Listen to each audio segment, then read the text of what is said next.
আসলে অনেক গরম হয়েছে, তো গরমের পরে আমাকে দিচ্ছে ঠান্ডা, তো আমি তো এমনি ঠান্ডা, তো আসলে ভালো লাগবে না তারপরেও। তো আসলে আপনার একটা সিদ্ধান্ত, জনিবাস আজকের যত প্রোগ্রাম যত কথা শুনেছেন, সমস্ত কথার মধ্যে একটা জিনিস কিন্তু আপনি পেয়েছেন এবং আমি পেয়েছি, সেটা হলো জাস্ট একটা সিদ্ধান্ত। একটা কি সিদ্ধান্ত? সিদ্ধান্ত কিন্তু দুইটা হয়, একটা হলো নেগেটিভ সিদ্ধান্ত, একটা হলো পজিটিভ সিদ্ধান্ত। আর আপনি যদি সেটা পজিটিভ সিদ্ধান্ত নেন, তাহলে আপনি একটা ঘটনা কিন্তু ঘটাতে পারবেন। আর আমি বিশ্বাস করি এখানে যারা আসছেন এবং বাছাইকৃত ব্যক্তিগুলোই কিন্তু এখানে আজকে আসছেন, জাস্ট একটা সিদ্ধান্ত নিয়েছিলাম। আসলে দেখেন, যে ব্যক্তিটাকে আমাকে ইনভাইট করেছিল জনিবাসের প্ল্যান দেখানোর জন্য, আমি নিজেও জানি না, কিন্তু আজকে সেই ব্যক্তিটা আমাকে জয়েন করানোর জন্য নিয়ে গেছিল, কিন্তু সেই ব্যক্তিটা কিছু আজকে এখানে এই হলরুমে আসতে পারে নাই। কিন্তু আমি জাস্ট সিদ্ধান্ত নিয়েছিলাম, ইয়েস আমার ভালো লেগেছে, আমি এখানে কাজ করতে চাই। যদি নেটওয়ার্ক মার্কেটিং অথবা অ্যাফিলিয়েট মার্কেটিং অথবা যদি এমএলএম করতে হয়, তাহলে এই সেক্টরটাতেই করব। আর শুরু যেদিন থেকে করেছি ওই দিন থেকে আজ অব্দি পর্যন্ত কোনোদিনও ধরেন সকাল রাত 10টা থেকে ফজর পর্যন্ত ঘুমাতে পারিনি, আজ অব্দি পর্যন্ত ঘুমিয়ে নেই। এই কারণে একটা সফলতার একটা দ্বার প্রান্তে অলরেডি চলে গেছি ইনশাআল্লাহ। তা আমি বিশ্বাস করি আপনারা প্রত্যেকটা ব্যক্তি আমার চেয়ে ভালো পারবেন। কেন? জনিবাস অলরেডি বলে, কি বলে, যে আমি নেটওয়ার্কার বুঝি না। তো নেটওয়ার্কার না বোঝার পরেই যদি ঘটনাটা এরকম ঘটাতে পারে, আর এখানে যারা হলরুমে আছেন আমি প্রত্যেকটা ব্যক্তিকে আমি ম্যাক্সিমামই চিনি যে আপনারা সবচেয়ে ভালো পারবেন।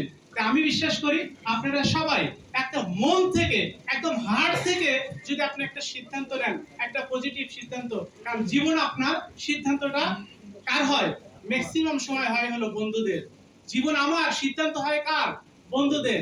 আমরা যে কোনো সিদ্ধান্ত যে কোনো কাজ করতে যাই তখন আমরা কি বলি, যে বন্ধু আসলে কি বলে, বন্ধু যদি নেগেটিভ বলে তাহলে আমরা কিন্তু এই কাজটায় আসতে পারি না। তাই বন্ধু আমি একটা কথা বলবো, জীবন যদি আপনার হয় তাহলে সিদ্ধান্তটা কিন্তু আপনাকেই নিতে হবে। হ্যাঁ, নিতে পারবে তো? ইয়েস ডায়মন্ড হবে তো? ইয়েস ইয়েস, ডায়মন্ড হতে হবে। কারণ ডায়মন্ড র্যাঙ্ক চিনবে আপনাকে আমাকে। দেখেন, আমার চেয়ে অনেক সুন্দর চেহারা এখানে ব্যক্তি আছেন, তারপরে আপনি এখানে আসতে পারেন নাই, আপনাকে এখানে দাঁড়াতে দেয় নাই, আপনার নামটা বলে নাই। আপনি শুধু আজকে এখানে সিদ্ধান্ত নিয়ে যাবেন, ইয়েস আগামী দিন যে টেস্টটা হবে সেই টেস্টে যেন আমাকে যেন দাঁড় করিয়ে দেয়। আর আপনাকে এটা বলতে হবে, আমি আমার বয়সটা যদি 37 বছর, আমার বয়স কিন্তু 37 বছর, 37 বছর বয়সের মধ্যে আমি নেটওয়ার্ক মার্কেটিং তথা এই সেক্টর থেকে কিন্তু আমি ধরতে গেলে যদি 100% সাকসেস বলে, যদি কেউ যদি বলে যে মানুষ 100% হলে সাকসেস, তাহলে আমি মনে করব আমি 98% আমি সাকসেস হয়ে গেছি, আর 2% বাকি আছে। আর সেটাই হবে কোন একটা হল রুমে সেই জায়গায় উঠবো এবং সেই মঞ্চটা আমি বিশ্বাস করি খুব দ্রুত ইনশাআল্লাহ হয়ে যাবে।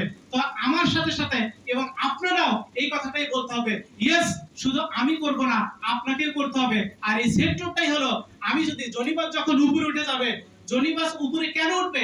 আমরা যখন উপরে উঠবো তাহলে কিন্তু জনিবাস উপরে উঠবে। সেক্টরটা এই কারণে ভালো লাগে যে আপনি অপরজনকে সহযোগিতা যদি করতে যান, সহযোগিতা যদি করেন, তাহলে কিন্তু অবশ্যই আপনি সেই জায়গাটা গন্তব্যে আপনি পৌঁছবেন। তো আমি শুধু একটা গল্প বলে এখানে শেষ করব, জাস্ট একটা গল্প। গল্পটা হয় এরকম, চায়না দেশে একটা চায়না ব্যাম্বু আছে, চায়না বাঁশ, মানে আমাদের দেশে যেটা বাঁশ বলা হয় চায়না ব্যাম্বু। এই বাঁশটা কিরকম? বাঁশটা হলো এরকম, যখন ওই বাঁশটা শুরুতে যখন বপন করে, একটা বীজ যখন বপন করে, সেই চায়না বীজটা সেই বপন সেই বাঁশের বাম্বুটা কি হয়, প্রথম 7 দিন পানি দেয়, তারপরে 10 দিন, তারপরে 1 মাস, তারপরে 3 মাস, 6 মাস, 1 বছর, 2 বছর, 3 বছর, 4 বছর, 4 বছর এটাকে পরিচর্যা করা হয়। তারপরেও ওই বাঁশটা কি একটু 4 বছরেও 4 বছর শেষের দিনে এসে একটু অঙ্কুরিত বের হয়, মানে একটা ছোট্ট একটা সূচের মতো একটা কি বের হয়, অঙ্কুরিত বের হয়, যা একটা ওই বাঁশটা বের হয় সামান্যতম কতদিনে? 4 বছরে। এখন 4 বছর পরে 4 সপ্তাহ সময় লাগে, 4 সপ্তাহে এটা হয় 90 ফুট লম্বা হয়। কয় ফুট লম্বা হয়? 90 ফুট লম্বা হয়।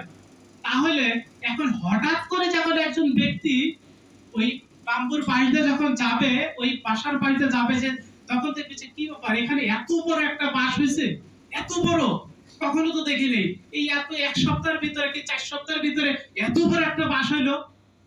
কিন্তু আপনি আপনি যখন ডায়মন্ড হবেন, আপনি যখন সাকসেস হবেন, ঠিক ভাই ওই ব্যক্তিটাও কিন্তু বলবে আঙ্গুল ফুলে আপনি কলা গাছ হয়েছেন। আমাকেও সেম অনেক ব্যক্তি বলবে যে আঙ্গুল ফুলে কলা গাছ হয়েছে।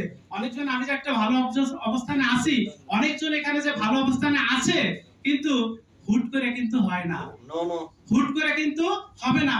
আজকে যখন আমি শুরু করেছি, ওই দিন অবধি পর্যন্ত একটা টার্গেট নিয়েছি।